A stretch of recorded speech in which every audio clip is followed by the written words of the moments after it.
নমস্কাৰ, মই সীমাই মোৰ অন্য এটি ভিডিঅ'লৈ আপোনালোক সকলোকে স্বাগতম জনাইছোঁ।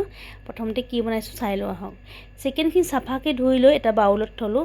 তাত হালধি পাউডাৰ, মিট মছলা, নিমখ, দৈ আৰু চয়া চচ দি এনেকৈ ভালদৰে মিক্স কৰি লৈছোঁ। ইয়াক আপুনি 5 মিনিটৰ পৰা 10 মিনিটলৈকে এনেকৈ মিক্স কৰি থাকিলে মাংসখিনিত ভালকৈ মছলাবোৰ লাগিব। আৰু এতিয়া ধুনীয়াকৈ কৰ্ণফ্ল'ৰ দিছোঁ 2-3 চামুচ, কাৰণ চিকেনৰ পৰিমাণটো একদম কম, সেইকাৰণে কম কৰি দিছোঁ।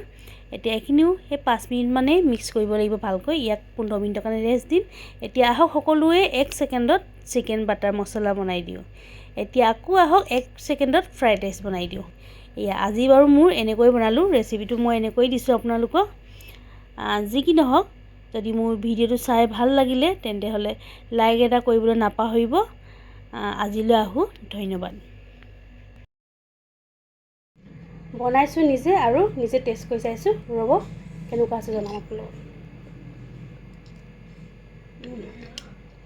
মজা আছে, বহুত টেষ্টি।